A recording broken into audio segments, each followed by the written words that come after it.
Maharashtra state counselling process म्हणजे admission प्रक्रिया महाराष्ट्रामधील MBBS पासून ते फिजिओथेरपीपर्यंत सर्व मेडिकल कोर्सेससाठी ॲडमिशनची प्रक्रिया चालू असते। त्यामध्ये वेगवेगळे जे काही घटनात्मक रिझर्वेशन असतात त्याचबरोबर आपल्या महाराष्ट्र स्टेट लेवलला स्पेशल रिझर्वेशन दिलेले आहेत आणि त्या रिझर्वेशनमधलं डिफेन्स कॅटेगरी एक येते, त्याचबरोबर हिली एरिया एक येतो, त्याचबरोबर Maharashtra Karnataka border disputed area, त्यानंतर PWD म्हणजे पर्सन विथ डिसॅबिलिटी आणि ऑर्फन अशा प्रकारचे स्पेशल रिझर्वेशन इन महाराष्ट्रामध्ये येतात। त्या संदर्भातल्या पाठीमागच्या व्हिडिओमध्ये आपण डिफेन्स अनेक्झर C या कॅटेगरीबद्दल किंवा स्पेशल रिझर्वेशनबद्दल आपण चर्चा केलेली होती।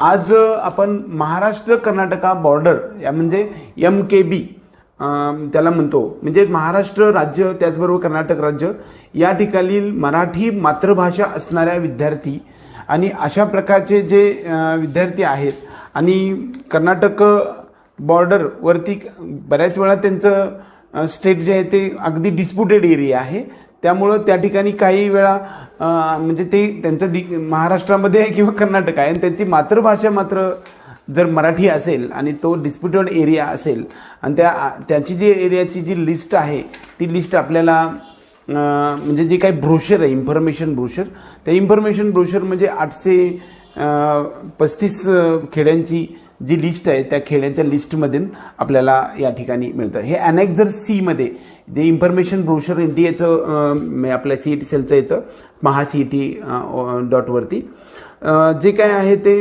अनेक्झर E मधून आपल्याला MKBच्या संदर्भात माहिती मिळते। महाराष्ट्र कर्नाटका बॉर्डरवरती डिस्प्युटेड एरियावरती स्पेशल रिझर्वेशन असतं।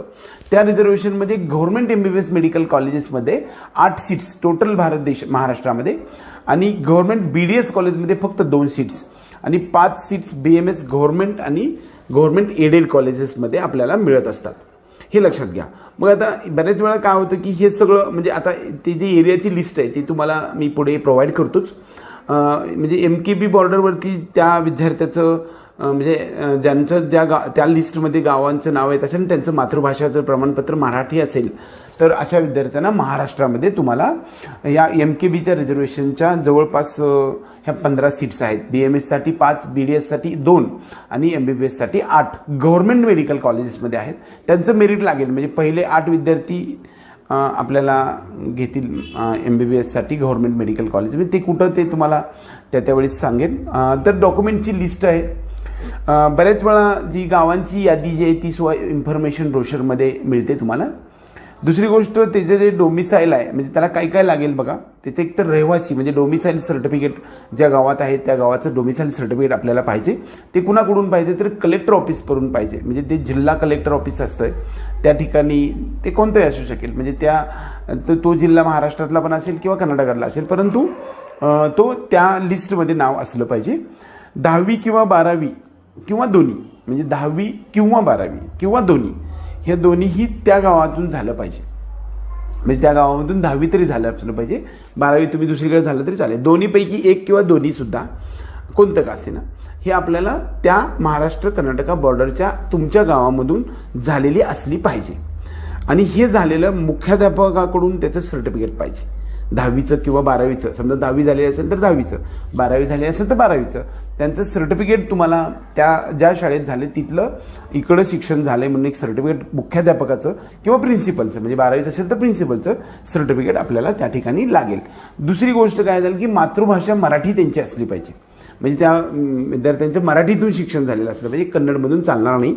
मग ते सुद्धा मराठी भाषाचं प्रमाणपत्र किंवा सर्टिफिकेट, मातृभाषा सर्टिफिकेट त्याला म्हणतो, ते सर्टिफिकेट आपल्याला मुख्याध्यापकाकडून त्याच शाळेच्या किंवा प्रिन्सिपलच्या शाळेमधून किंवा कॉलेजच्या हेडमास्टर किंवा आपण त्याला प्रिन्सिपल मुख्याध्यापक म्हणतो त्यांच्याकडून आपल्याला मिळालं पाहिजे। हे जर सर्व असेल तर आपल्याला या MKBचं रिझर्वेशन मिळतं। एकूण 15 सीट्स आहेत। MBBSच्या गव्हर्नमेंट कॉलेजेसमध्ये प्रायव्हेट कॉलेजेसमध्ये याचं रिझर्वेशन आपल्याला मिळत नाही आणि जे काही नीटच्या स्कोरनुसार पहिले 8 विद्यार्थी आहेत त्यांना MBBSमध्ये ॲडमिशन मिळेल, ज्यांनी चॉईस दिले त्यानुसार आणि त्यांचे व्हॅलिड डॉक्युमेंट्स असतील तर। आणि त्याच पद्धतीनं BDSमध्ये सुद्धा पहिले 2 विद्यार्थ्यांना मिळेल। महाराष्ट्रातल्या कोणत्या कॉलेजमध्ये मिळेल हे सांगता येणार नाही, पण 4 BDS गव्हर्नमेंट कॉलेजेसमध्ये मिळून जाईल। दुसरी गोष्ट MBBS कॉलेजेसमध्ये सुद्धा एकूण 8 सीट्स टोटल कॉलेजेसमध्ये आहेत. तर BMSच्या मात्र गव्हर्नमेंट आणि गव्हर्नमेंट एडेड कॉलेजेसमध्ये असणाऱ्या सर्वमध्ये 5 सीट्स आपल्याला MKBसाठी मिळत असते. तर महाराष्ट्र कर्नाटका बॉर्डरवरती असणाऱ्या सर्व विद्यार्थ्यांना जर मार्क्स कटावरती असतील तर त्याचा उपयोग होऊ शकेल.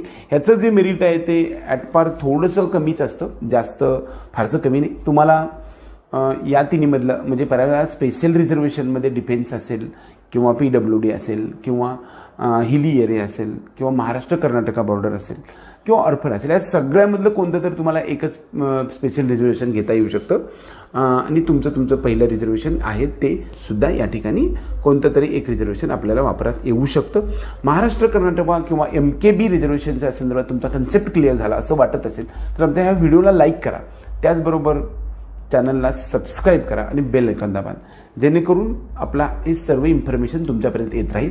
आणि हा व्हिडिओ महाराष्ट्र कर्नाटका इतर सर्व मित्रांना तुम्ही शेअर करू शकता, जेणेकरून त्यांना ही सर्व इन्फॉर्मेशन त्यांच्यापर्यंत घरपोच अगदी मोफत मिळून जाईल. एवढंच या निमित्तानं. जय हिंद, जय महाराष्ट्र.